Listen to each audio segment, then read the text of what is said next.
Je vais répéter ce premier. Et toutes les extrémités de la terre verront les salis de notre Dieu. Amen. Amen. Kitu ambayo inatukusanya mahali hapa haiko kitu ya demonstration, haiko plaisir ya kufungua kanisa kama wengine wanafungua kanisa. Hatuko ndani ya kongresi ama hatuko ndani ya kurse ya kufungula makanisa mingi, lakini kitu ambayo inatumotive tushuke mpaka hapa ni ili kwamba mataifa wote waweze kujua habari ya wokovu ya nani? Ya Mungu. Na kama imeandikwa ya kwamba kuna mataifa wote ambao lazima wajue habari za wokovu wa Mungu, Nafuru iko miongoni mwa mataifa wote. Ni amina? Amen. Hivi tunaweza sema kwa siku ya leo tufurahi sisi watu wa Butembo, kwa sababu tangu sasa Furu itajua wokovu wa Bwana. Bwana ameshuka mahali hapa, hakukuja kwa mchezo, hakukuja kwa siri, amekuja na shabaha. Na shabaha yake ya kwanza ni ili kila mtu ndani ya mji ya Butembo, ndani ya karti ya Furu, ndani ya komine Bulamba aweze kujua ya kwamba kuna Mungu ambaye anaokoa. Amen. Na hii ni pire yetu, tukisema wakati tunaanza semina hapa, hii si semina ya kwanza na ya mwisho. Ndiyo, ni ya kwanza mahali hapa, lakini sio ya mwisho. Lakini kitu ambacho tunataka ni kwamba kupitia kila jambo ambalo tutatenda, tutafanya ndani ya hekalu hii, lazima ulimwengu ijue ya kwamba kuna Mungu ambaye anaokoa. Na wakati anaokoa, anaokoa kikamilifu. Ndio maana walisema amefungua mkono wake, si mkono wa mchafu. Walisema la main, les bras de la sainteté. Puisqu'il n'y a pas de salut, ça qu'il y ait une sainteté. Et il n'y a pas de sainteté là où il n'y a pas eu de salut. C'est le salut de l'Éternel qui nous pointe à une vie pratique, à une vie de la sainteté. Nous sommes saints puisque c'est lui qui nous a sauvés est saint et ce salut est parfait. Et c'est ce salut parfait que nous annonçons à toutes les nations de la terre, y compris la République démocratique du Congo, y compris la province du Nord Kivu, y compris la ville de Butembo, y compris la commune de Bulamba, y compris les quartiers Congo-Sika, y compris la cellule Furu, et tous les habitants de cette cellule connaîtront qu'il y a un Dieu qui sauve parfaitement, un Dieu qui veut que tout le monde vive la sainteté. C'est à lui que nous dédions notre séminaire, et c'est à ce mot que nous déclarons ouvertes les cérémonies. Nous déclarons ouverts les séminaires qui démarrent aujourd'hui, et nous voulons que la gloire de l'Éternel soit manifeste durant nos 4 jours que nous serons ensemble. Nous allons prier. Père tendre, Éternel et tout-puissant, nous tournons nos regards vers toi, parce que la mission t'appartient. Et tu nous as enrôlés dans ta mission. Nous sommes tes partenaires dans ta mission. Et c'est toi le maître de la mission. Et cette mission, elle est vraiment universelle. Elle est inclusive. Elle n'exclut personne. Et c'est pourquoi au jour d'aujourd'hui, tu as permis à ce que nous soyons réunis dans ce lieu. De sorte que ta parole, ton message de la vérité soit approché à ton peuple de Furu. Tu l'as créé à ton image et ton amour est grand envers le peuple de Furu. Et nous voudrions, Seigneur, dans ce séminaire, ta gloire soit manifeste. À travers toute intervention, à travers tous les intervenants, ceux qui vont officier, ceux qui vont prêcher, ceux qui vont louer, ceux qui vont glorifier, ceux qui vont donner de leurs offrandes, ceux qui vont donner de leur temps, de leur force, de leur présence. Toutes choses, nous la soumettons entre tes mains. Et nous serons heureux de nous voir le dimanche conduire ce séminaire et procéder à l'ouverture solennelle de ce culte francophone. Nous prions, Seigneur, que ton nom soit connu, que ta volonté soit connue, puisque tu veux que toute personne parvienne à la connaissance de la vérité. Révèle ta vérité à ton peuple. Pourvois à tout ce qui est nécessaire dans ce séminaire. Le pasteur Pimbo qui va nous conduire dans ce séminaire durant les 3 jours. Que tu le soutiennes, que tu lui bénisses et que tu lui donnes plus et plus afin qu'il soit capable de nous retransmettre ce que tu auras mis dans son cœur comme fardeau à nous livrer. Père, nous avons besoin de nos climats. Nous avons besoin de la communauté qui va venir écouter. C'est toi qui prédisposes les cœurs et les âmes à t'écouter et à te suivre. Tu vas amener tout le monde et afin qu'ensemble nous soyons bénis et construits et que nous puissions évoluer ensemble dans notre marche vers l'éternité. Gloire, honneur à toi pour ces assises. Au nom glorieux de notre Sauveur et Seigneur Jésus-Christ. Amen. Que Dieu vous bénisse. Sois et bénir le Seigneur pour la présence de l'homme de Dieu, celui qui va nous bénir tout au long de cette semaine, aujourd'hui, demain et le samedi. Et ce serviteur de Dieu, pasteur Pimbo, il va pouvoir saluer tout le monde. Et juste par les mains, est-ce qu'on peut bénir le Seigneur pour la présence? Amen. Est-ce que le serviteur de Dieu sont là et ensemble ils peuvent aussi saluer tout le monde, serviteur de Dieu, ils sont là, merci. Amen, amen. Est-ce que les invités, vous avez été invités, est-ce que vous êtes là aussi? Et tout le monde, est-ce que vous pouvez aussi saluer? Amen, merci, il y a quelqu'un là-bas. Est-ce qu'on peut bénir le Seigneur pour sa présence? Alléluia. Alléluia. Amen. Voilà, nous allons pouvoir, parce que bientôt nous serons transformés par la parole de Dieu. Et certainement Dieu voulait nous mettre dans ce moule. Il voulait que par ce séminaire, nous prenons encore sa forme, la forme qu'il veut. Sura ile ambayo Mungu anataka tutapata mahali hapa. Ndio maana tutaweza kumwalika mwongozi wa sifa, ataweza kutuongoza kwa sifa et une louange qui va nous conduire à accueillir le prédicateur. Et voilà, préparons-nous pour la louange tel qu'il est demandé. Venez dans la présence avec des cris de joie, avec des tambourets à l'honneur de notre Dieu. Amen. Amen. Amen. Amen. Merci. Cette vieille nature ne peut jamais aller au ciel. Parce que Dieu a besoin des hommes nouveaux. Et le ciel est nouveau. Et la terre sera nouvelle.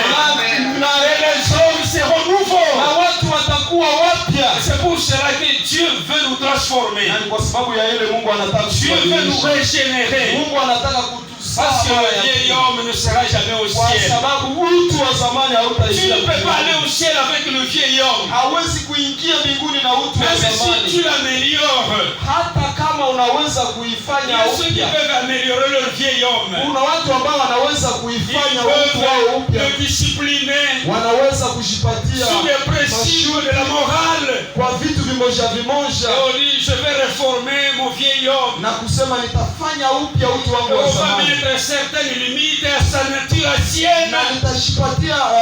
On devient bon. On devient bon dans le quartier. On dit que l'enfant est bon. Oui, on se comporte un homme est bon. Et malheureusement, même si vous perfectionnez ce vieil homme, il ne peut jamais aller au ciel. Amen. Amen. Il vous faut naître de nouveau. Il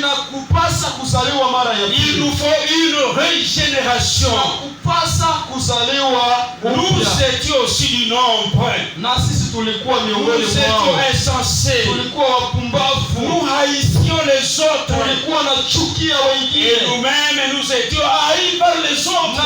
Nous vivions dans la méchanceté, dans l'ivrognerie, dans les excès de manger, dans les débauches, dans les dérèglements. règlement. na tuliishi katika mambo Mais une isiyofaa. chose est arrivée dans notre vie. Lakini kitu moja ilifika Mais ndani lorsque yetu. la bonté de Dieu Wakati et uwezo, sa miséricorde wakati uwezo wa Mungu na rehema zake ont apparu, wakati vilionekana, Dieu nous a sauvés. Mungu aliweza Non pas à cause de nos œuvres, hapana kwa kazi zetu, mais par la grâce de Dieu, lakini kwa neema ya qui Mungu, fait que tous les hommes soient sauvés. ambaye anataka watu wote waweze Dieu kuokolewa. souhaite notre régénération. Mungu anataka kuzaliwa kwetu mara ya pili. Tu peux être vaillant dans la vie. Unaweza kuwa na nguvu ndani ya maisha, Tu peux vaincre certaines choses dans unaweza la vie. kushinda vitu fulani fulani ndani ya maisha. Un homme qu'on appelle David, Mtu mmoja anaitwa il Daudi était fort dans sa vie. alikuwa na uwezo ndani Il ya avait maisha, vaincu ce qu'aucun homme n'avait pu vaincre. alishinda vitu ambavyo mtu hawezi kushinda. Il a vaincu un homme qu'on appelle Goliath, Alishinda mtu mmoja anaitwa devant lequel tout le monde fuyait. na ambaye kila mtu alikuwa Tout le monde akiogopa. reculait devant Kila mtu Goliath. alikuwa akirudi nyuma Mais mbele ya toute Goliathi. l'armée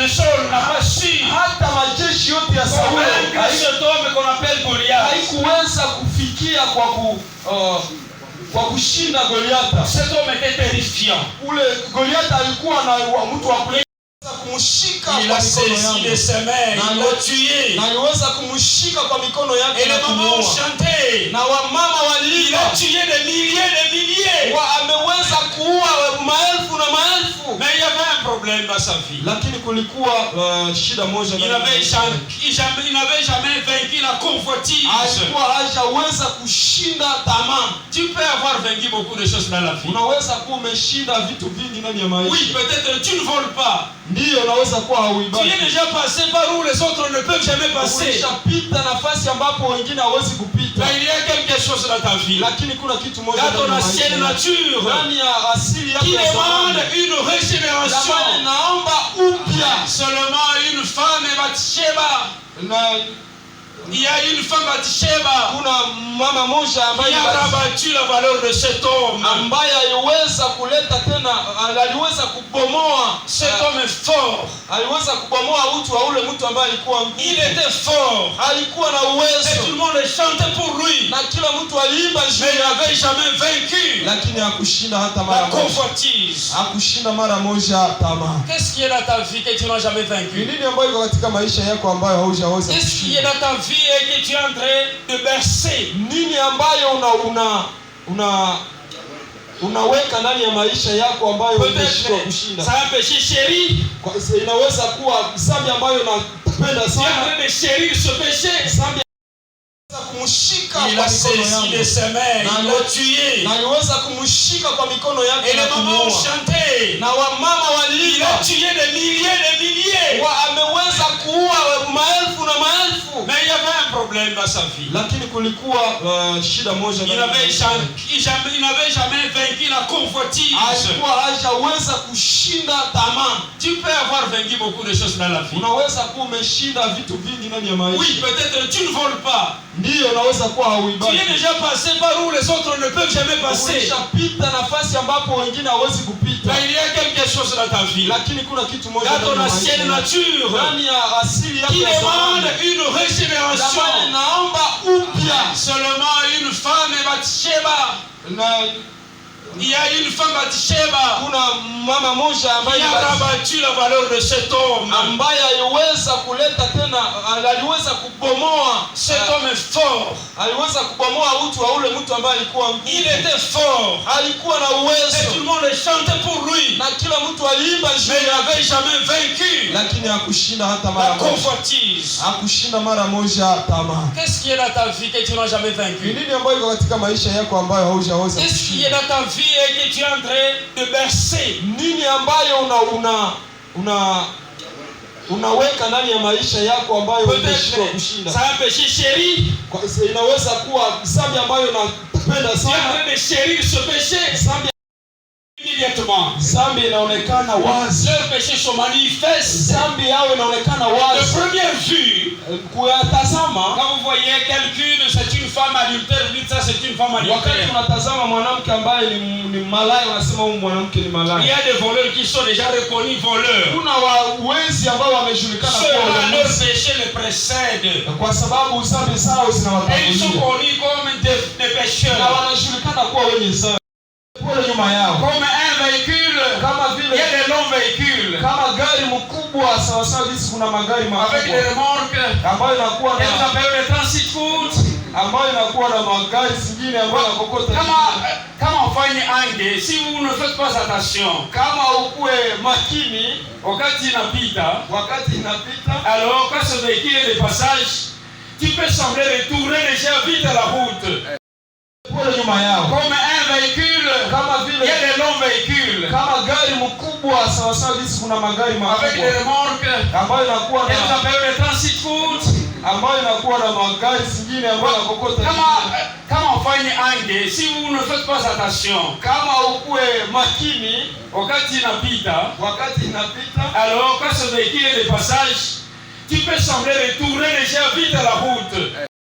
ndio maana kunakuwa watu Qui wamoja apparaissent bons, ambao wanaonekana kuwa des personnes wema, bonnes, ambao ni watu wema, avec un bon témoignage à l'église. wenyewe wanakuwa na ushuhuda mzuri L'église ne katika savait pas ce kanisa, qui est derrière cette lakini personne-là. na ushuhuda kinyiki kinakuwa nyuma ya huyu Il mtu. fait traîner quelque chose qui vient après. Wanataka kuokota vitu ambavyo vinakwisha Et nyuma, alors vous apprendrez par après, na lakini utaweza kujifunza nyuma yake, vous apprendrez par après utaweza kuelewa nyuma yake qu'il y a quelque chose qui traînait. kuna kitu ambacho kilikuwa Et on vous dira, cet homme était na voleur. watakwambia ule mtu alikuwa mwizi. N'attendez jamais que les choses en arrivent là. Usingolee vitu viweze Parce que kufika tu hapo, connais ce qui se passe dans ta vie. kwa sababu unajua yote ambayo inapitika ndani David ya savait maisha qu'il yako. avait une vie de convoitise. Daudi alikuwa anajua maisha yake jinsi Il ya savait zamani. qu'il y avait des pensions en lui. Alijua ya kwamba ndani ya maisha yake Toi kuna aussi, tu es tamaa. témoin de ce qui est en toi. Na wako mshuhuda wa ya ile ambayo Qu'est-ce iko qui ndani passe yako. en toi? Qu'est-ce qui passe en toi? Kitu gani inapita ndani yako? Qu'est-ce qui t'anime? Kitu gani inakusukuma? Par quelle convoitise tu es animé? Kwa mawazo gani huku unasukumwa? La Bible nous dit Biblia inasema que ceux qui sont animés par la convoitise, wale ambao wanasukumwa na tamaa, cette convoitise deviendra une grossesse. hiyo tamaa itakuwa kama mimba, Et la grossesse, quand elle est en train de grossir, d'aller vers son terme, na wakati mimba itafikia wakati wake, tout au début, quand elle commence, wakati inaanza si kumwanza, on demande à la jeune fille, ukiuliza msichana, il nous semble que tu es enceinte. inawezekana una mimba, Et elle va se dire, na atasema si je suis grosse, je le suis par le Saint-Esprit. Mais moi, je n'ai jamais connu d'homme. kama niko na mimba niko nayo kutokana na Et la maman Roho se dit, Mtakatifu, c'est simple, attendons voir. na mama anasema ni wazi kabisa, tuchunge kidogo. Et alors, quand le temps passe, Alafu wakati siku un mois, 2 mois, 3 mois, mwezi mmoja, miezi mbili, et miezi les tatu, choses deviennent claires. na vitu vinakuwa Et wazi, la maman va dire, na mama atasema, ma fille, msichana n'est-ce pas wangu, ce que je te disais au début? si hivi ndio nilikuwa nakuambia tangu Et elle mwanzo. va répondre, Naye atasema, n'est-ce pas que tu as déjà vu ça? nadhani ulisha kuangalia. Tu n'as pas besoin que je n'ai même pas besoin que tu me poses la question. Haina budi kwako kuweza C'est kuniuliza, déjà clair, tu l'as déjà kwa vu. sababu ni wazi ulisha kuangalia. Tout au wewe. début, elle a refusé. Kwa mwanzo alikataa, Mais comme la grossesse, quand elle évolue, lakini wakati mimba elle inaendelea devient aussi grande que tu ne peux pas la cacher. inakuwa ya kabambi mpaka huwezi Le kuificha. péché est de la sorte. Na mzambi ni vivyo hivyo. Dans un début, ça peut être seulement des Kwa convoitises. mwanzo inaweza kuwa sawa vile Et à tamaa, l'église, quand on dit ceux qui ont des convoitises peuvent se convertir, na katika dini wanasema, quand on lance l'appel à ceux-là de se convertir, wakati wanasema uweze kubadilika, peut-être tu te sens un peu, tu ne te sens pas coupable.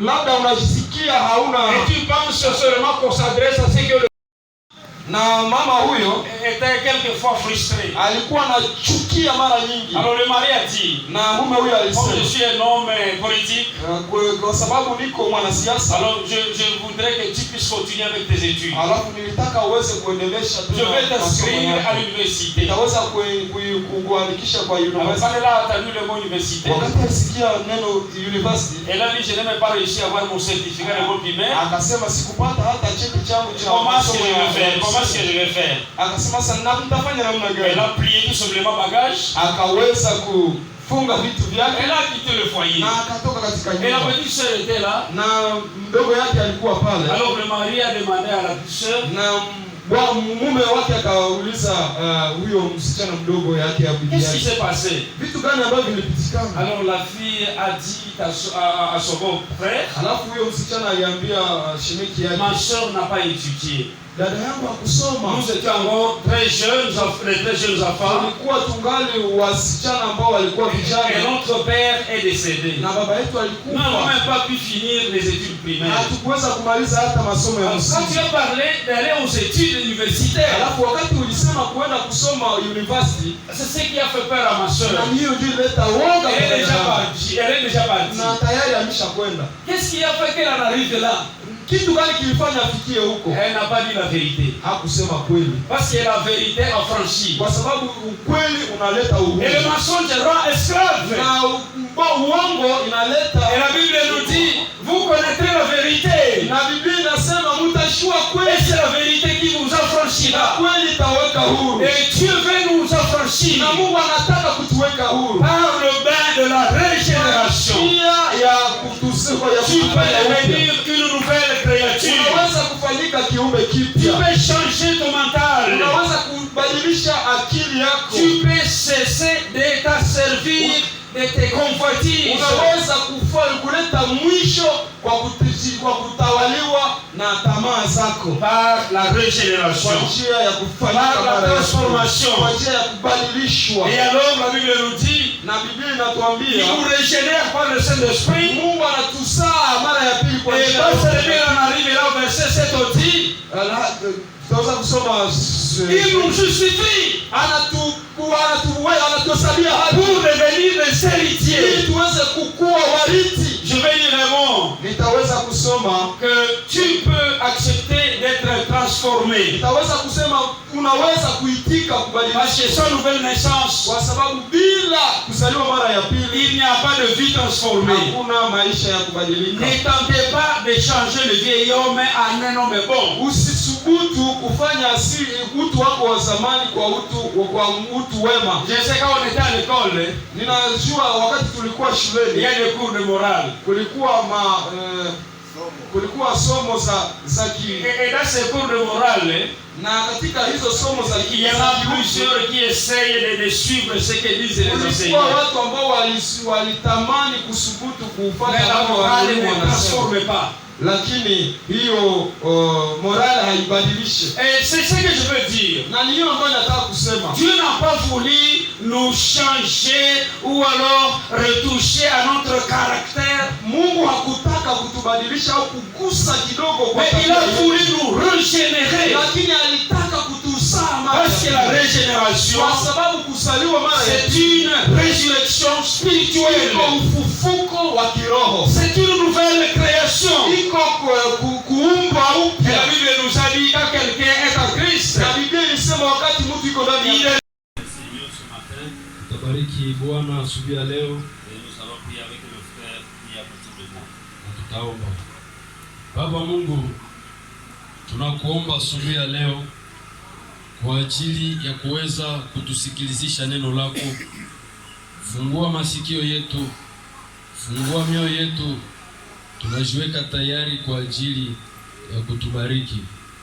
Neno lako linaloleta uzima mpya, ilete uzima mpya, nguvu mpya, tena tumaini mpya ya kukuona.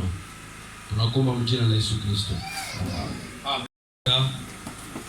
Aujourd'hui, c'est un Dieu est le Dieu des nouveautés. Mungu wetu ni Mungu wa mambo mapya.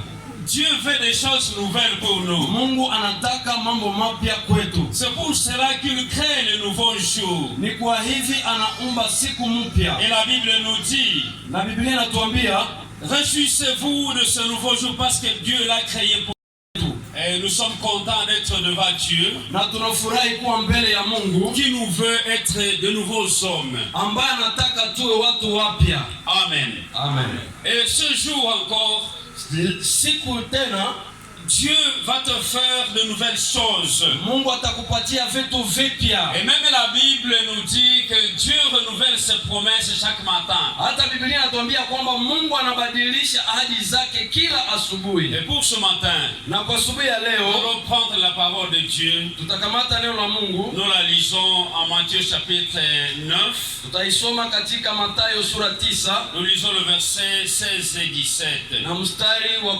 16 na 17.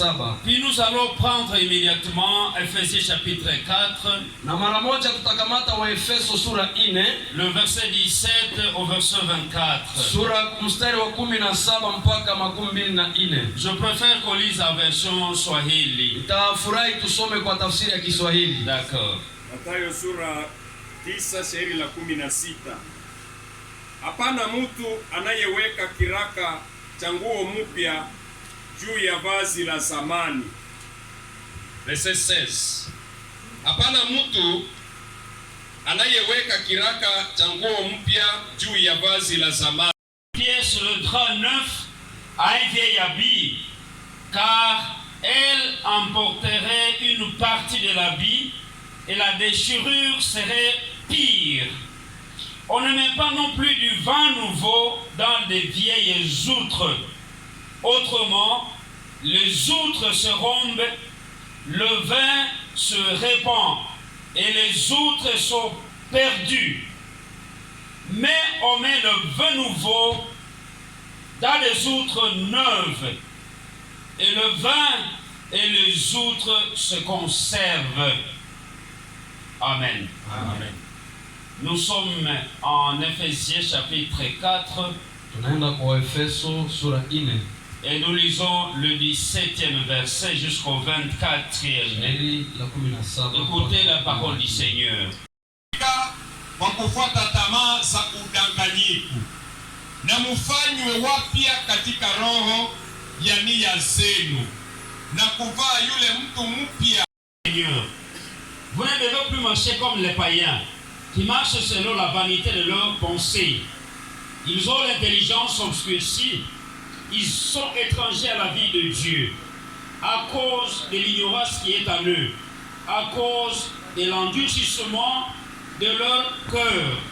Ayant perdu tout sentiment, ils se sont livrés au dérèglement pour commettre toute espèce d'impureté, jointe à la cupidité. Mais vous, ce n'est pas ainsi que vous avez appris Christ, si du moins vous l'avez entendu.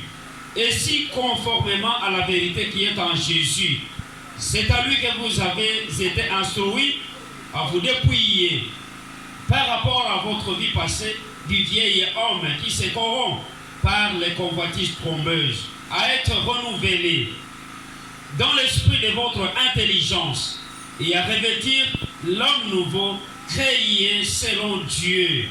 L'homme nouveau créé selon Dieu dans une justice et une sainteté que produit la vérité. Nous acclamons la parole du Seigneur. Elewa kwamba jamaa zetu zinabadilika kwa ajili ya kuzaa tena. Quand il y a un nouvel enfant en famille, wakati kunazaliwa mtoto mpya ndani ya jamaa, Dieu veut renouveler cette famille là. Mungu anataka kuweza kufanya upya jamaa hii. Et vous savez comment la famille se prépare quand elle veut recevoir un nouveau bébé. Na mnajua namna jamaa inazitayarisha kwa ajili ya kupokea mtoto mpya.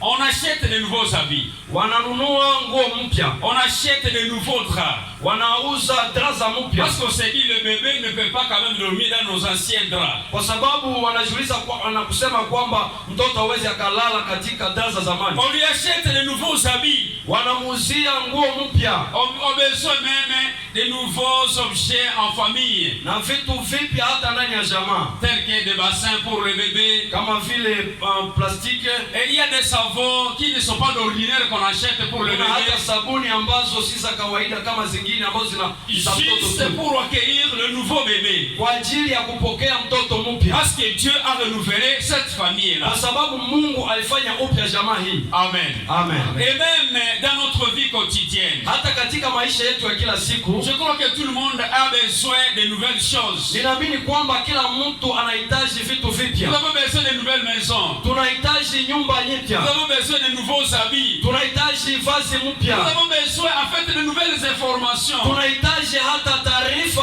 mpya. Parce que nous avons besoin de nouveautés. Kwa sababu tunahitaji tu mapya. Amen. Amen. Et l'air que nous respirons, hata hewa ambayo tunapumua, Dieu transforme l'air chaque jour. Mungu anabadilisha hewa kila siku. Quand nous respirons cet air ici, wakati tunapopumua hewa hii, nous rejetons les gaz carboniques. Tunatupa ile hewa iliyobadilika, iliyoharibika. Et ce gaz carbonique, na hii hewa iliyoharibika, est renouvelé inabadilishwa par l'action du soleil. Et le soleil avec les herbes, ces arbres qui nous entourent, servent à transformer l'air que nous transpirons. Et on nous donne un nouvel air que nous respirons. Même quand nous sommes malades, la Bible nous dit que Dieu nous renouvelle. Je crois, même si je ne suis pas médecin, ce sont seulement les cellules nerveuses qui ne se renouvellent pas. Mais si vous vous blessez au corps, s'il y a une blessure ici, Dieu a instauré le système pour que le corps puisse créer encore un nouveau corps pour vous. Ça se remplit de soi. Parce que Dieu a instauré ce système-là. L'eau de pluie qui tombe sur la terre, apparemment c'est une eau sale. Mais quand l'eau se filtre dans le sol, cette eau se renouvelle. Et nous la buvons à la source quand elle est déjà nouvelle. Parce que Dieu veut des nouveautés. En fait, Dieu veut nous faire de nouveaux hommes. Il y a de nouveaux couples. Il y a un nouveau peuple que Dieu veut créer. Dieu veut créer un nouveau peuple. En nous proposant aussi une nouvelle église. Parce qu'on ne peut pas créer une nouvelle église avec un peuple ancien. Dieu veut créer de nouvelles choses. Il nous a préparé les nouveaux cieux. Et il nous a préparé une nouvelle terre. Mais ce sont les hommes nouveaux qui seront dans ce nouveau cieux. On ne peut pas entrer dans ce nouveau cieux si vous êtes de la sienne nature. Ce sont les hommes nouveaux qui seront accueillis dans le nouveau cieux. Vous devez être une nouvelle créature. C'est pour cela que nous allons parler ce matin de la transformation en profondeur. Nous voulons une transformation en profondeur et non pas une transformation superficielle. Je vais reprendre ce que nous avons dit hier. Nous avons dit ceci. Le vieil homme, l'homme adamique, cet homme ne peut pas être transformé. Même si vous voulez l'améliorer, si vous voulez le perfectionner, en lui donnant certaines normes, faites ceci, ne faites pas ceci. La vie chrétienne n'est pas un ensemble de ne faites pas. Ne faites pas, ne faites pas, ne faites pas. ni maisha ya La vie Kristo. chrétienne, c'est une régénération. Kristo ni mabadiliko C'est kuwa upya. une régénération. Ni kufanywa upya. Parce que Dieu Kwa sababu Mungu veut des hommes nouveaux. anahitaji watu wapya. Il veut avoir un peuple nouveau. Anataka kuwa na taifa mpya. Créé à son image. Walioumbwa kwa picha yake. Créé à sa ressemblance. Ambao waliumbwa kwa sura Vous yake. savez quelle image que Dieu avait à lui à créer l'homme? Unajua sura ambayo Mungu alikuwa nayo ndani yake akiumba Dieu mtu. voulait créer l'homme à son image et à sa ressemblance. Mungu alitaka kuumba mtu kwa sura yake na kwa mfano wake. C'est ça le premier but que Dieu s'était fixé tout au début. Ile ni lengo ya kwanza ambao Mungu alijitilia kwa mwanzo. Vous êtes lecteur de la Bible. Muko wasomaji wa En Biblia. Genèse 1:26, Dieu a dit: Katika Mwanzo sura 1:16 faisons l'homme à notre Mungu image. akasema tuumbe mtu kwa mfano Faisons wetu. l'homme à notre ressemblance. Tuumbe mtu kwa sura yetu. Cet homme que Dieu avait en lui, Ule mtu ambaye Mungu alikuwa naye ndani ce yake n'est pas l'homme que nous avons aujourd'hui. haiko yule ambaye tunakuwa naye leo. L'homme que nous avons aujourd'hui, Yule ambaye tunakuwa naye leo c'est un homme corrompu. ni mtu aliyeharibika, Corrompu par les convoitises de ce monde. amechafuka na tamaa za dunia. Plus que jamais en RDC, nous avons besoin d'un nouveau pays. Katika nchi yetu tunahitaji nchi mpya tena. Compte tenu de l'insécurité, Kufuatana na ukosefu wa usalama, nous voyons des gens qui meurent du jour au lendemain. tunaona watu ambao wanakufa siku hadi Et je siku. crois que ça nous parle. Ninaamini ya kwamba yanazungumza nasi. Nous avons besoin d'un nouveau gouvernement. Tunahitaji government mpya. Nous avons besoin de nouveaux militaires. Tunahitaji askari Nous wapya. avons besoin de nouveaux pays Tunahitaji nchi mpya iliyobadilika, dans lequel il y aura la paix. ndani yake ambao mtakuwa salama. Et la Bible nous dit, Biblia inatuambia nous attendons de nouveaux cieux et de nouvelles terres où la justice habitera. tunahitaji nchi mpya na dunia mpya ambamo haki Oui, itakaa. nous avons besoin d'un changement dans ce pays. Ndiyo, tunahitaji mabadiliko katika nchi hii. Mungu anataka tuwe watu ambao walibadilishwa na walifanyika wapya. Amen. Amen. C'est pour cela que dans les Saintes Écritures, Ni kwa hivi katika maandiko matakatifu Jésus Yesu va nous donner cette parabole. Yesu akatupatia mfano huu. Il va dire, on ne peut pas mettre un vieil habit à un nouvel habit. Hauwezi kutia nguo ya zamani kwa nguo mpya. Parce que si vous voulez relier les deux, Kwa sababu ukitaka kushona vile viwili, l'ancien habit va se déchirer. ile ya zamani itapasuka. Est-ce vrai? Je, ni kweli?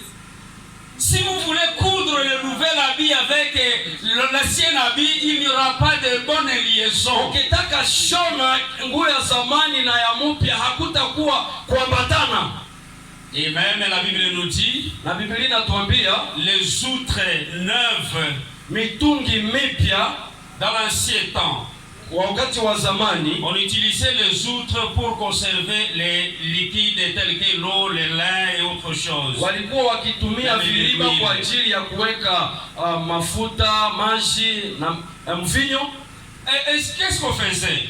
Nini walikuwa Je wakitenda? l'avais déjà raconté un jour. Nilikuwa nimezungumzia siku moja, On prend seulement un animal. wanakamata nyama, Et quand on prend un animal, na wakati wanapokamata on nyama lui coupe la tête. wanakata kichwa, Et quand on lui coupe la tête, na wakati wanapokata on kichwa va enlever la viande de l'intérieur sans déchirer la peau. watatosha nyama yote ya ndani pasipo kupasua ngozi. Et on le faisait à l'école primaire quand on était encore enfant. Tulikuwa tukifanya kwenye shule la msingi Si on tulipokuwa prend une chauve-souris, wakikamata popo, on peut seulement prendre l'animal, la chair intérieure, wanakamata nyama ya ndani et on laisse seulement la peau. na wanaacha ngozi. Même les serpents font de la même façon. Hata nyoka wanafanya hivi. Tu peux seulement voir la peau, Unaona ngozi, et alors qu'il n'y a plus rien à l'intérieur. lakini ndani hamuna kitu. C'est ce qu'on faisait dans l'ancien temps. Ni ile ambao walikuwa wakifanya On peut zamani. prendre un animal comme le mouton ou la chèvre ou une vache, Walikuwa kamata kama kondoo, mbuzi ama ngombe, et on prend seulement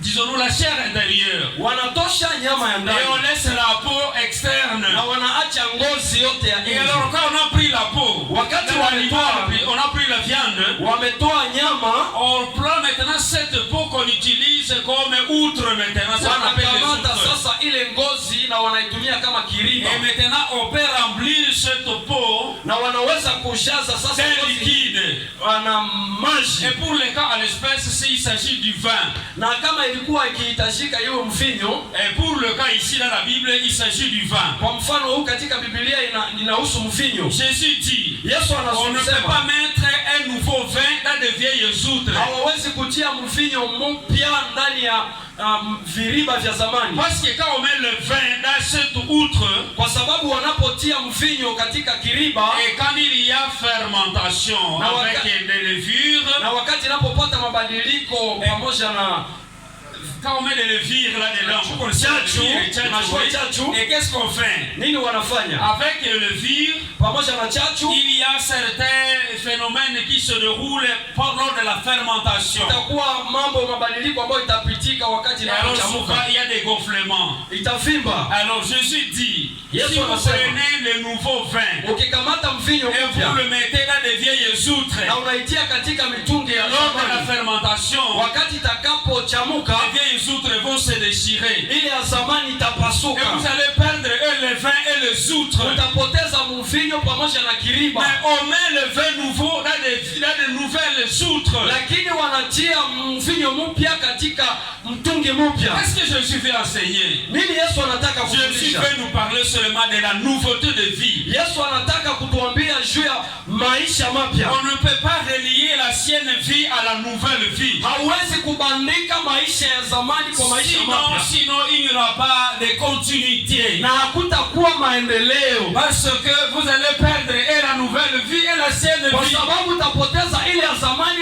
Mais il faut au moins de nouvelles outres pour conserver le vin nouveau. C'est ce que Dieu veut. C'est cette transformation en profondeur dont nous avons besoin. Les églises souffrent aujourd'hui parce que les gens viennent à l'église avec l'ancienne vie, en écoutant le message, ils veulent seulement conformer leur ancienne nature à la nouvelle vie. Alors il vous dit, je suis en train de réparer, pasteur. Tout au début, quand je venais, j'étais vraiment menteur. Mais aujourd'hui, je commence à diminuer le mensonge quand même. Oui, autrefois j'étais vraiment soulard. Mais j'ai diminué quand même la quantité. Je suis en train de m'efforcer. Oui, afin de compte, j'y parviendrai. Et alors je sais que sont certaines personnes à l'église. Déjà sont en train de faire des exercices d'entraînement. On essaie d'abandonner un peu la colère. Petit à petit, je suis en train d'y parvenir. Mais ce n'est pas ça la vie chrétienne. Hier je dis ceci. Il y a certaines personnes qui ont essayé la vie chrétienne. Par cette même voie, qu'est-ce qu'elles font? En venant à l'église, elles se disent je suis déjà chrétien. Et certains entrent par la voie du baptême. Et d'autres entrent par d'autres voies qu'on s'est déjà frayées. Soit par le mariage, soit par la famille, parce que je suis fils du pasteur, ou alors je suis dans la famille chrétienne, ou je suis dans une université ou l'université chrétienne, et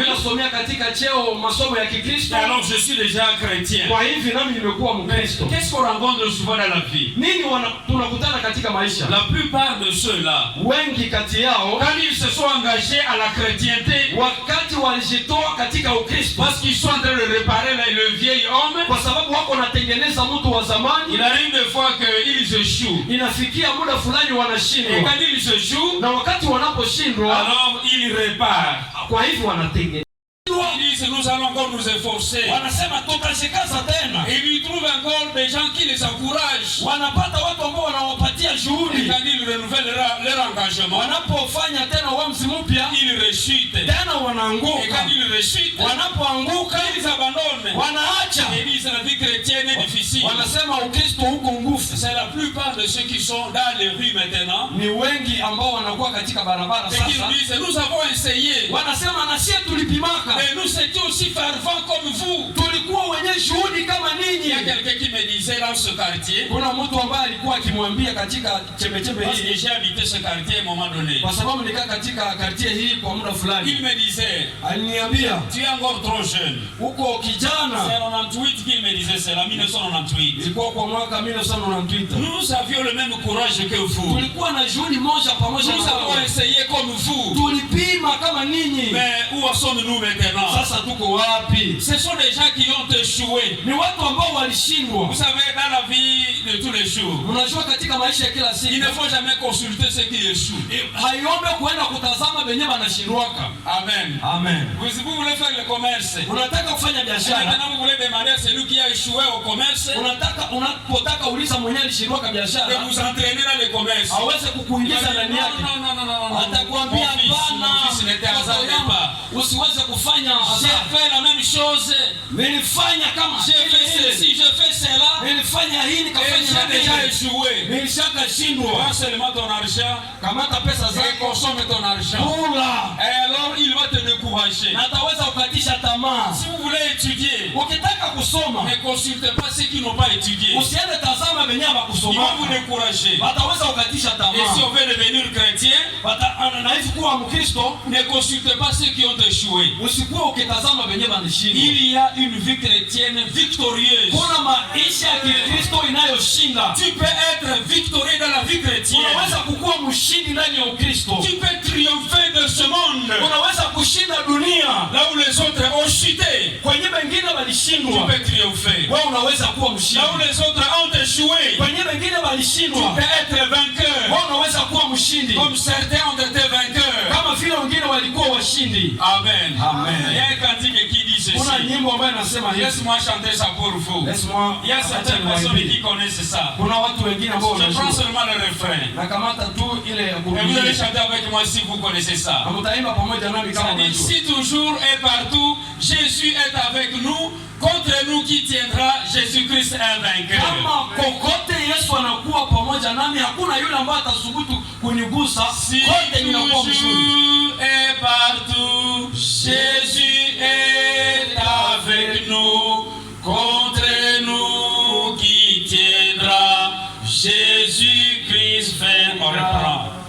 Si toujours et partout, Jésus est avec nous, contre nous qui tiendra, Jésus-Christ vaincra. Vous connaissez le refrain qui dit Alléluia,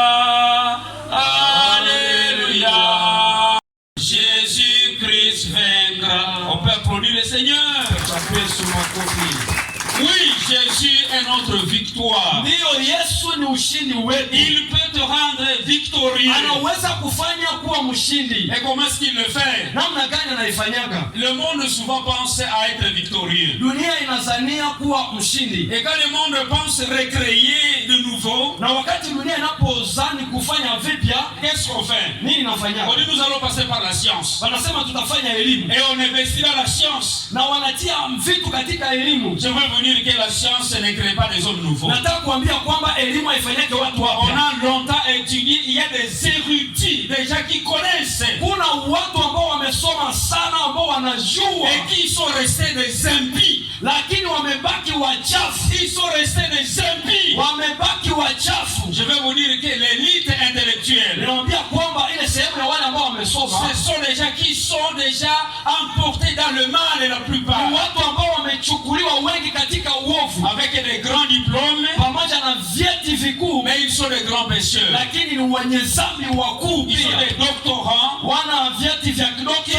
ont tous les titres possibles du monde. wanakuwa na titre zote Mais ambazo zinakuwa za dunia, ce sont des grands pécheurs. lakini ni wenye dhambi maarifa. Parce que la science transforme l'intellect de tout Kwa ce sababu elimu inabadilishaka tu akili. Mais ça ne touche pas la vie de tous les jours. Lakini haigusake maisha ya kila siku. Vous me direz que les XY nous conduisent dans la rue? Taniambia XY na tutembezaka barabara. Hapana. Rien. Quand nous sommes dans la rue, wakati tunakuwa katika barabara, dans la vie de tous les jours, katika maisha ya kila siku, devant les péchés, mbele ya dhambi, il n'y a pas de formule de A plus B. Hakuna formule A plus B. Non. Devant le péché. Hawezi kuleta diplome yako mbele ya Quand le dhambi. péché arrive, Wakati dhambi tu ne peux inafika, pas lui dire voilà mon diplôme. hawezi sema ona cheti yangu ya Le péché masomo. s'en fout de ton diplôme et de ton titre académique et Dhambi scolaire. haijali diplome yako grade. Même avec le péché, Pamoja na tu dhambi, commettras l'impudicité.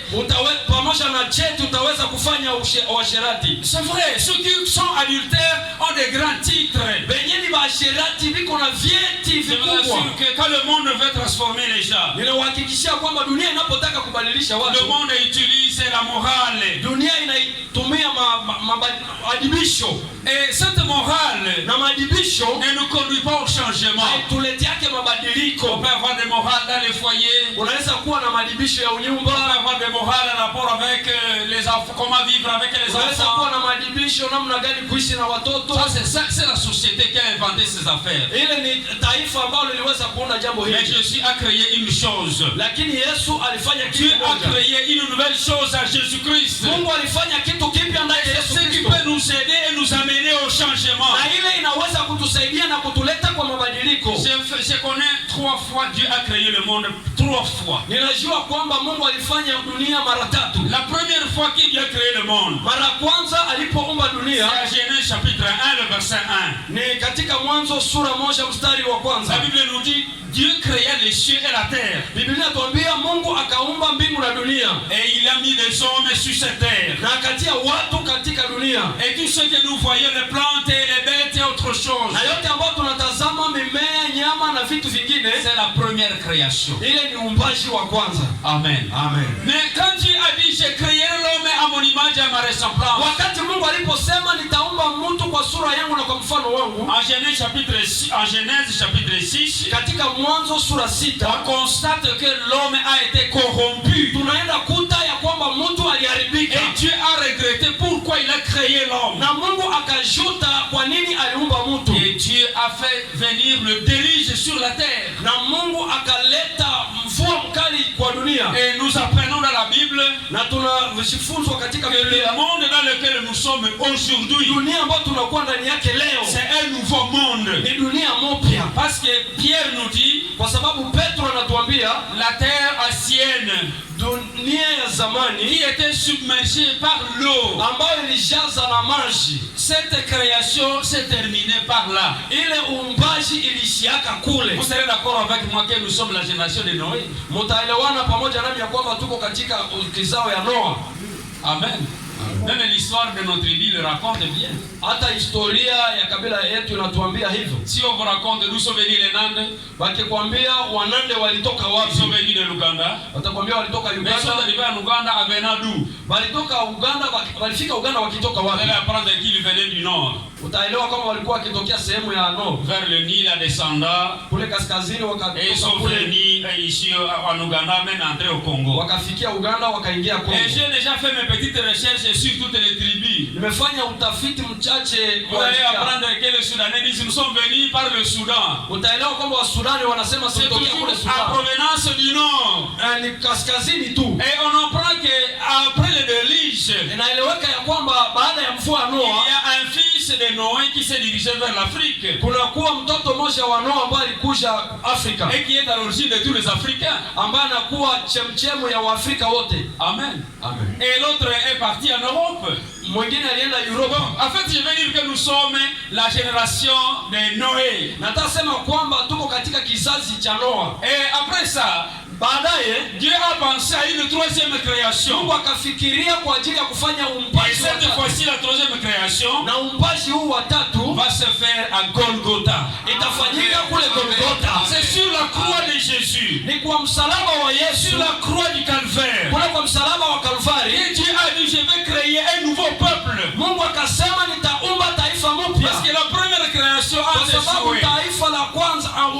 kwanza Et la ulishindikana deuxième création n'a pas réussi. na wa pili haukuweza. Alors Dieu a dit, je vais faire une nouvelle alliance. Kwa hivyo Mungu akasema kwamba nitafanya Et agano je vais mpya créer un nouveau peuple. na nitafanya watu wapya, Et ce nouveau peuple sera issu de la croix de na Jésus. taifa mpya itatokana na msalaba wa Yesu. Pour acclamer le Seigneur. Tunaweza kushangilia Bwana ambaye C'est sur cette croix que nous avons été créés de nouveau. ni kwa msalaba ule tuliumbwa mpya. Et moi je me suis dit, qu'est-ce que Dieu a fait sur la croix pour nous? Na nilisema nini Yesu alifanya kwa msalaba kwa ajili En yetu? Éphésiens, il a été dit ceci. Katika Efeso ilisemeka hivi: Ne marchez pas comme ces autres-là, on a dit les païens. msitembee kama mataifa Les wanavyotembea. païens ont l'intelligence obscurcie par le péché. Mataifa wanakuwa na ufahamu uliotiwa giza. Notez bien, l'intelligence obscurcie. Akili inayotiwa giza. Et nous allons parler de la transformation en profondeur pour dire que Mabadiliko kwa kilindi kwa ajili ya kusema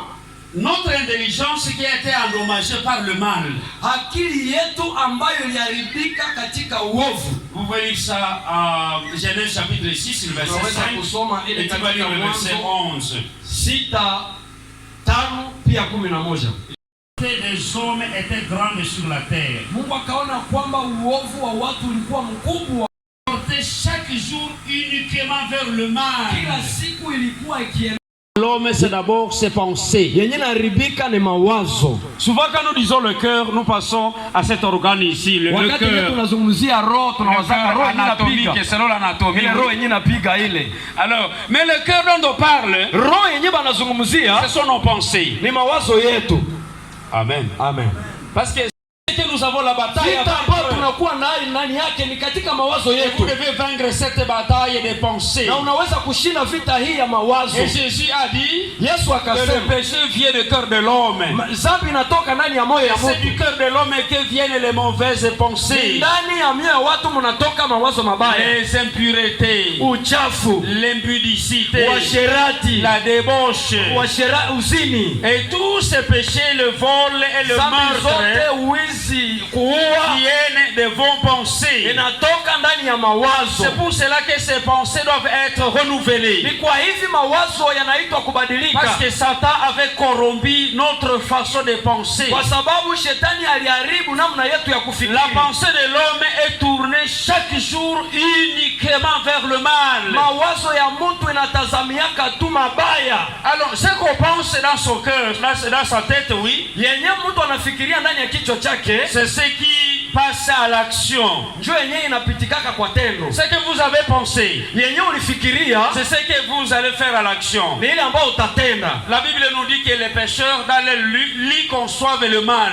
Biblia inatuambia kwamba mwenye dhambi kwa kitanda chake anafikiria maovu. Et quand il conçoit le mal dans son lit, Na wakati anapofikiri le maovu, matin quand il se réveille, anapolamka il asubuhi, accomplit ce qu'il a pensé dans sa tête. anatenda ile ambayo alifikiri ndani ya kichwa Alors, chake. quand nous parlons de la transformation en profondeur, Wakati tunaposema mabadiliko kwa kilindi, laissez-vous transformer dans vos pensées.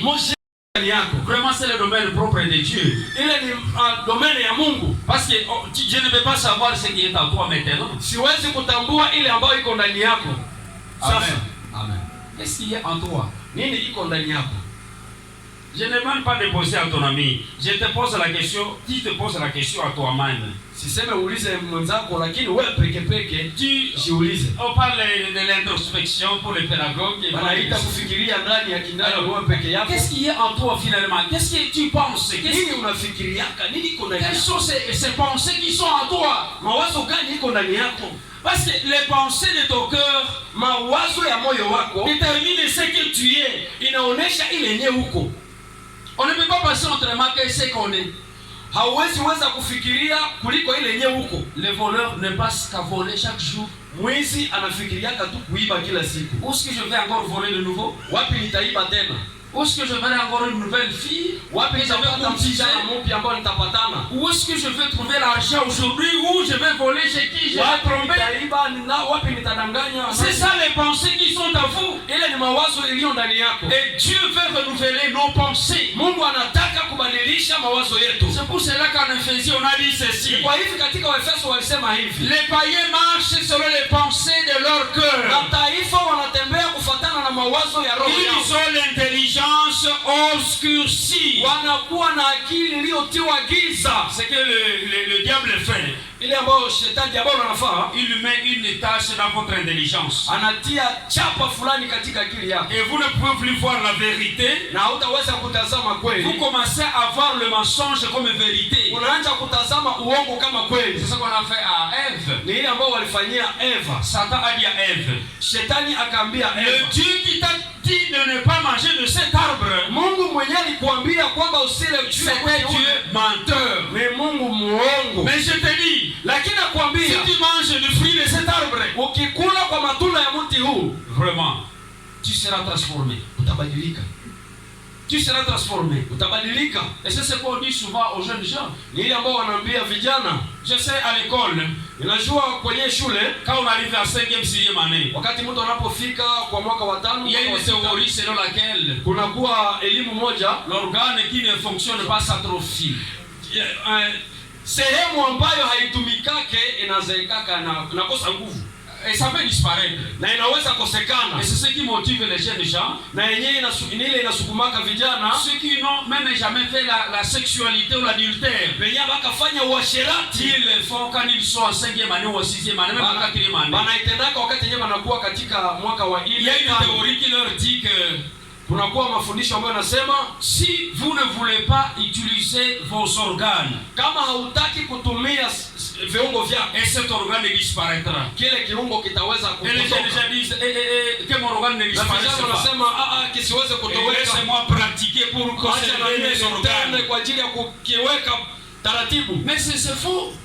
Lakini haiko vile ni c'est le ruse du diable. Ile ni hila ya shetani. Diable il est rusé. Diabolo iko na hila. Il dit à la femme, aliambia mwanamke, si tu consommes de cet arbre ici, ukila juu ya mti huu, alors ton intelligence sera ouverte. Sasa akili yako Et itafunguka. tu connaîtras beaucoup de choses. Utajua mingi. C'est ce que disent les gens dans la rue. Ni ile ambao watu wanasema ndani ya barabara. Laissez-moi prendre d'abord un verre pour ouvrir acha nikamate mon cerveau. Kakongoni kwa ajili ya kufungua tu akili. Et alors le chauffeur, avant de prendre le volant de sa voiture, mbele ya kukamata sasa vola ya gari, laissez-moi prendre d'abord un peu pour ouvrir un peu les acha yeux. nikamate tu kachupa kwa ajili ya kufungula macho. Et je vous dis, est-ce qu'en prenant seulement une bouteille, un verre, alors ses yeux seront ouverts? Est-ce que ni kwa ajili ya kukamata chupa moja ama kale Et la kakopo? plupart des accidents qu'on connaît sur la route, na ajali mingi ambazo zinafanyika kwa barabara viennent de cette ivresse. zinatokana na ule Alors, ulevi. quand ses yeux sont déjà ouverts, Wakati macho yake et alors il peut même vous conduire même dans un trou. sasa na Parce qu'il dit, watembeza hata maintenant je katika n'ai plus de froid. kwa sababu hana tena J'ai le baridi, sang-froid maintenant. asikie tena baridi. Et c'est ce qu'on appelle, c'est que le monde appelle ouvrir l'intelligence. Ile ambayo dunia inasema kufungula sasa memoire. C'est que obscurcir l'intelligence et le monde dit c'est ouvrir l'intelligence. Yenyewe inatiaka giza akili, sasa dunia inasema ni kufungula. Mais le Dieu, la Bible nous dit, Lakini Biblia inatuambia le diable a obscurci l'intelligence des hommes. shetani alitia giza ndani ya akili ya watu, Parce que ceux qui sont adultères, kwa sababu washerati a trouvé une femme qui n'est pas adultère, akipata mwanamke ambaye haiko mwasherati, on lui dit, toi, wanamwambia wewe tu ne connais rien. haujue kitu, Tu n'es pas, tes yeux ne sont même pas ouverts. uko yuma, macho yako Mais moi haifunguki. je suis clair. Lakini mimi niko wazi. Cette clarté dont elle parle, Ile kukua chwa yenyewe elle veut seulement se vanter du péché. anazitapia zambi. Et alors ceux qui ne commettent pas le mal, Benye bafanyake sasa on uovu, dit qu'ils ne sont pas clairs. wanasema habiko wazi. Et on vous dit, vous êtes en retard. Wanasema nyewe mulishaka bakilia. Vous êtes en retard parce que tu ne connais pas ce qu'il a le péché. Ushabakilia kwa sababu haujui yenyewe iko Mais qu'est-ce katika qu'il a le zambi. péché? C'est quoi? C'est la perdition. Zambi ni nini? Ni upotevu. Amen. Amen. Que le monde ne vous trompe pas. Dunia isikudanganye. Il n'y a rien de bon dans le mal. Hamuna kitu kizuri Dans ndani ya le péché, zambi. il y a la destruction. Ndani ya zambi kuna uharibifu. Dans le péché, il y a la perdition. Ndani ya zambi kuko upotevu. Dans le péché, il y a votre dégénération. Vous Katika zambi dégénérez. kuko kupunguka. Vous ne devenez plus normal. Haukuwa tena mtu taratibu. Le péché retarde votre vie. Zambi inazuiza kuendelea maisha yako. Le péché vous fait marcher à reculons. Zambi inakurudisha nyuma. Et je vous ai dit hier, Niliwaambia jana, le peuple de Dieu qui devait entrer à Canaan à peu de jours, taifa la Mungu ambao lingeingia Kanana kwa siku à chache cause du péché, kwa sababu ya zambi, Dieu a retardé leur entrée en terre promise.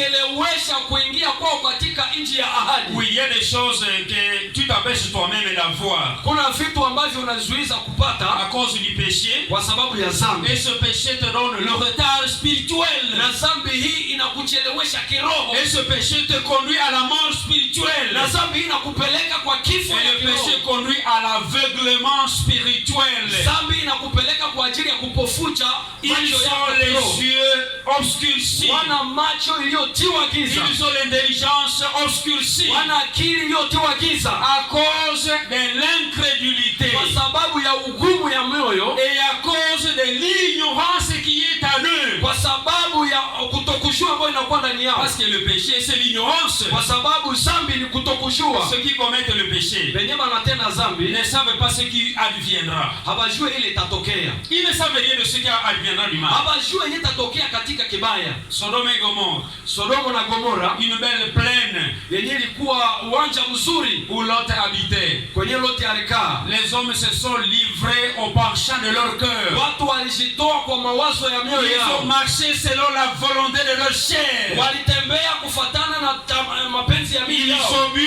ils se sont enivrés. Walikunywa wakalewa. Ils se sont livrés à l'impureté.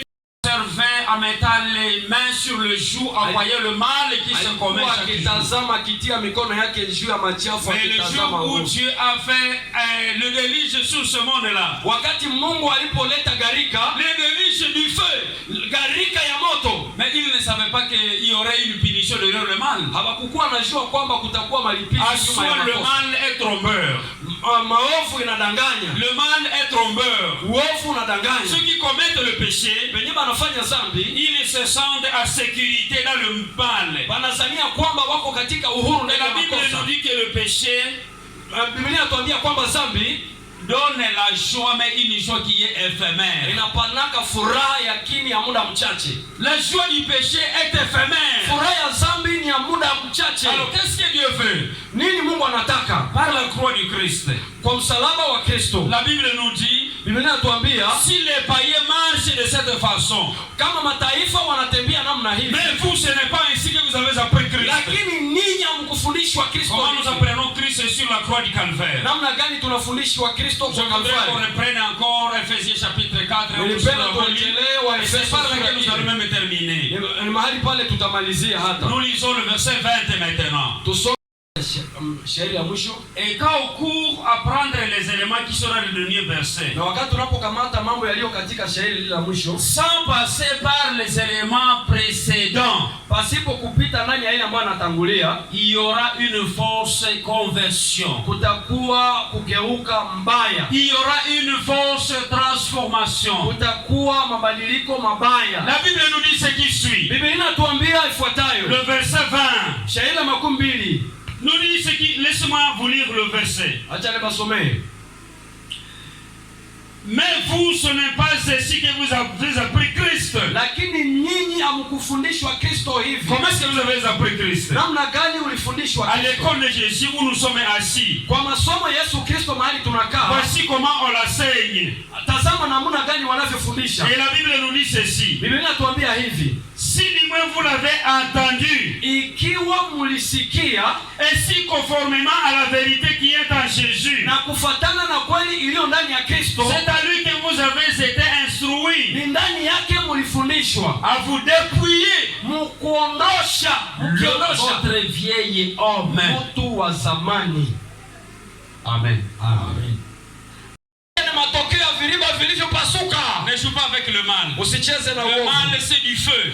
Maovu ni moto. Et la Bible nous dit, Na Biblia inasema il peut allumer le feu sur sa poitrine nani anaweza kuwakisha moto kwa kifua chake sans avoir de conséquences. na hata lungula. Vous mettez le feu sur votre poitrine. Unatia moto kwa kifua. Sachez que ce feu va et vous donnera des plaintes. Jua kwamba Il y itakupatia aura vidonda. des brûlures sur votre Utakuwa corps. na kulungula kwa On ne mwili peut wako. jamais faire le mal sans subir les conséquences du mal. Hauwezi fanya uovu na ukose matokeo yake. Chers frères, chers sœurs, Kaka na dada, c'est le temps de cesser, d'arrêter. ni wakati ya kuacha sasa. Hier, je vous ai dit ceci. Jana niwaambia hivi, Il ne faut pas entendre que le pire arrive dans ta vie. usingoye uanje pemuka. Quand tu penses qu'il faut que j'attende que le pire arrive dans ma vie, Ukingosha kwamba vitu vyanje ça sera haribika, trop tard pour toi. itakuwa umechelewa. Quand les gens vont passer derrière toi dans la rue, Watu watapita nyuma yako katika barabara en train de chanter. na kuanza kuimbia Moïbi. mwizi, Ils sont en train de chanter. Les voleurs. mwizi. Et dans le quartier, tout le monde te suit. Sasa katika kota kila Les mtu anafuata voleurs. mwizi. Et maintenant, quand tu chercheras à te repentir, Sasa wakati utakaposubutu kugeuka, les gens diront, watu ne watasema vous trompez pas.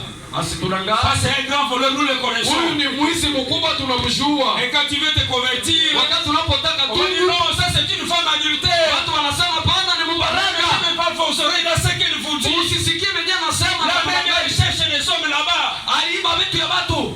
Je veux vous dire quoi? Le mal, Uovu tu ne peux pas jouer avec le péché. usicheze na zambi. C'est l'épée très tranchante. Ni kisu inayokata C'est sana, une épée tranchante qui te blessera toi-même. kisu yenye itakulumiza Ne wewe. pas que les choses deviennent pires dans ta vie. Usingoje vitu viharibike ndani ya maisha Tu yako. es pasteur, Uko tu mchungaji, es chrétien, uko Mkristo, et tu attends jusqu'à ce qu'on dise, unangoja tu waanze sema voilà maintenant tu es ceci. sasa tumekubana. Tu es ceci Mara maintenant. hiyo Et tumekubana. maintenant quand tu seras ceci, Wakati tu utakaponaswa n'entreras plus même à l'église. hautaingiaka mkanisa. Amen. C'est le temps de changer maintenant. Ni wakati ya kubadilika sasa, Avant que les choses ne s'empirent dans ta vie, mbele vitu viharibike ndani ya maisha tu yako. peux accepter ce changement. Unaweza kubali mabadiliko D'abord, haya. le vieil homme Mtu wa doit zamani être crucifié avec Jésus. anaweza kusulubishwa pamoja na Kristo. De deux, Kitu ya pili, votre mentalité doit être lavée et purifiée. akili yako naweza kuoshwa. Et qu'est-ce qui purifie notre pensée? Nini C'est nasafisha? la parole de Dieu. Ni neno la Mungu. C'est le sang de Ni Jésus. damu ya Yesu. La Bible nous dit, et le sang de Jésus Biblia inatuambia na nous damu ya purifiera Kristo de toutes souillures. inatusafisha dhambi Et zote. la troisième chose que Dieu traite, Kitu ya tatu c'est ambayo la Mungu question de la anasuluhisha conscience. C'est la question de la dhamiri conscience. yetu. Parce qu'il y a ceux qui ont une conscience impure. Kunakuwa wenye wanakuwa na dhamiri La inayochafuka. conscience impure doit être purifiée par la parole de Dieu. Dhamiri iliyochafuka inaweza kusafishwa Et kwa Dieu neno la Mungu. commence à vous donner de nouvelles instructions. Mungu anaweza kupatia Si sasa du moins mafundisho vous mapya. avez été instruit, Kama et mulifundishwa, on commence à te dire, sasa wanaanza kukwambia Dieu t'aime, Mungu il a anakupenda, pardonné tes péchés. alisamehe dhambi Et tes zako. passés disent, oui, oui, ça j'écris Na dans mawazo mon mémoire. nasema ile On niliandika. écrit les bonnes choses dans sa pensée. Banaandika sasa vitu vizuri ndani ya mawazo. Amen. Amen. J'interdis souvent aux jeunes gens Ninakataza kwa de ne pas vijana avoir l'habitude de voir les films.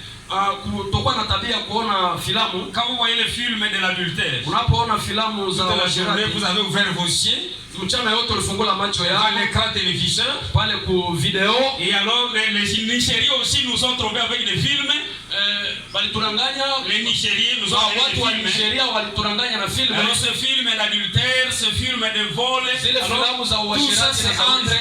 entre dans vos pensées. Ile yote inaingia ndani ya Et mawazo maintenant, quand yako. tu seras à la maison, Wakati utakapokuwa la nyumbani, nuit, ça se reproduit dans ta tête, n'est-ce pas? itatokea ndani ya C'est akili que yako. tu as vu le jour, ça se reproduit. Yenyewe uliona mchana itaweza Quand kutokea. tu as mis dans ton téléphone, Katika simu yako umetia il y a des cantiques, je ne sais pas, du monde. kuna nyimbo za Et vous kidunia. écoutez chaque jour, n'est-ce pas? Utakuwa unazisikiliza Ou kila alors, siku. quelque part à côté de toi, il y a de la musique qui entre dans ta mémoire, n'est-ce pas? Au pembeni yako kuna kabine Et sasa en marchant zinaingia. même dans la rue, Na unapotembea tu barabarani vas commencer à chanter. na unaanza cheza. Tu vas commencer à chanter. Si tu sais chanter là, parce que ton intelligence a fait acquérir de mauvaises choses. Kwa sababu akili yako ilipata vitu Tu veux vibaya. laver ta mémoire. Mungu anataka Il kusukula veut akili laver yako. notre intelligence. Anasukula akili Il yetu. veut écrire de nouvelles choses dans notre pensée. Anataka andike vitu Que vipya ndani Christ ya mawazo nous yetu. aime.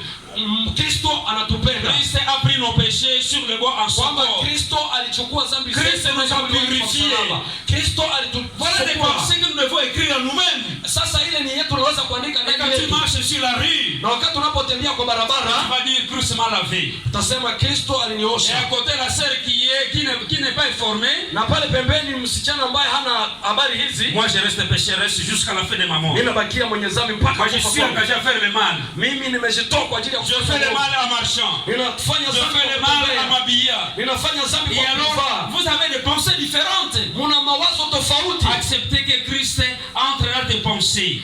Kubali Kristo aingie ndani ya mawazo C'est ce que nous yako. appelons la transformation en profondeur. Ile ambayo tunaita mabadiliko kwa kilindi. Et en fin de compte, Na kwa mwisho on dit revêtez l'homme nouveau. muvae mtu mpya. Amen.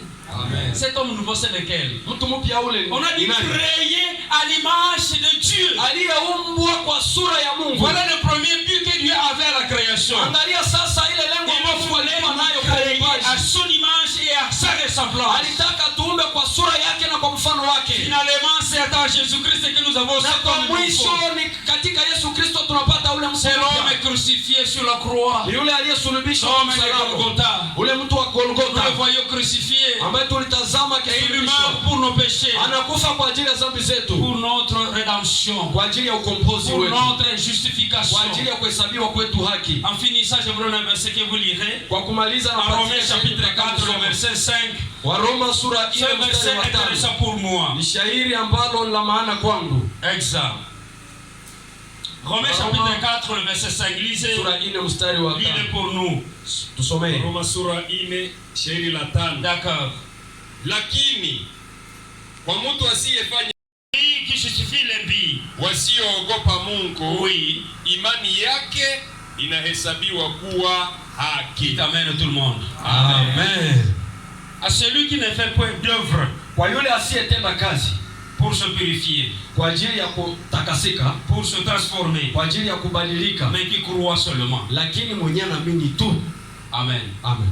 Il croit à qui? Anaamini nani? Il croit en celui qui justifie l'impie. Anaamini mwenye anahesabia muovu haki. Ça, c'est la spécialité de Dieu. Ile ni kitu yenye ni ya Mungu peke Les yake. hommes ne peuvent pas justifier l'impie. Watu hawezi kuhesabia haki muovu. Ici à Commanda, Hapa Komanda, il suffit seulement qu'on soit Munyabwisha.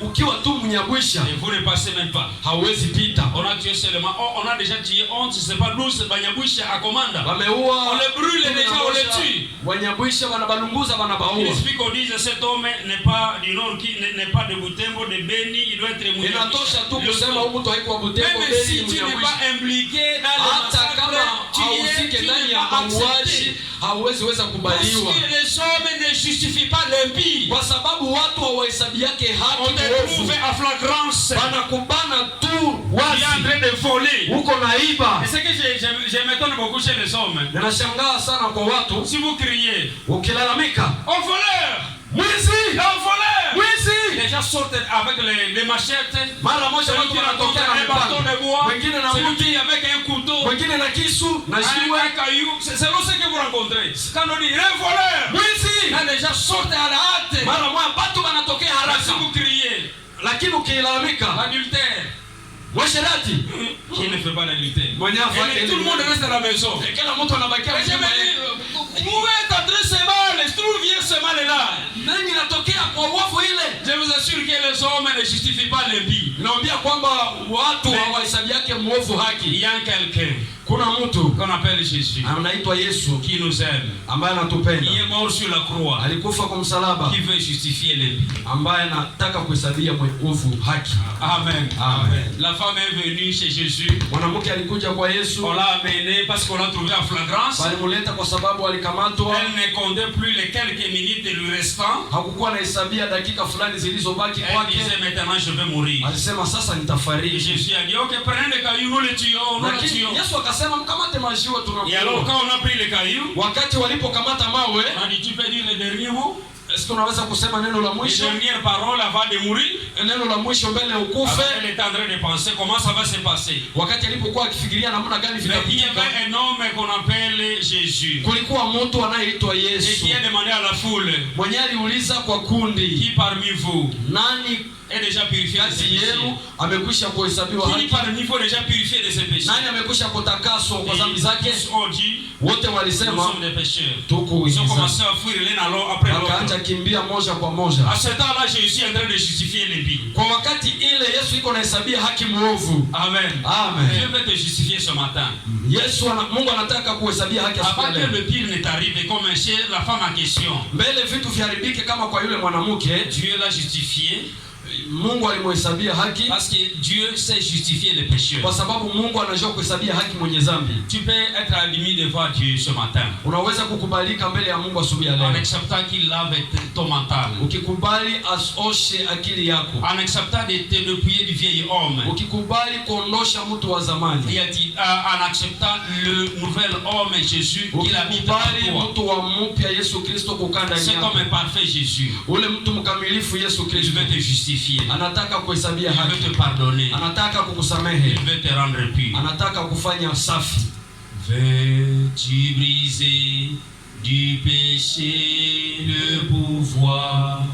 La force est à Christ, la force est à toi. La Mbingu mpya, vous êtes de l'ancienne nature. kama unakuwa wasili ya Ce zamani, sont les hommes nouveaux ni watu wapya qui seront accueillis dans les nouveaux ambao cieux. watakaribishwa katika mbingu mpya. Vous devez être une nouvelle créature. Unaweza kuwa kiumbe kipya. C'est pour cela que nous allons parler ce matin Ni kwa hivi asubuhi ya leo de tutazungumzia la transformation à profondeur. mabadiliko kwa kilindi. Nous voulons une transformation à profondeur. Tunahitaji mabadiliko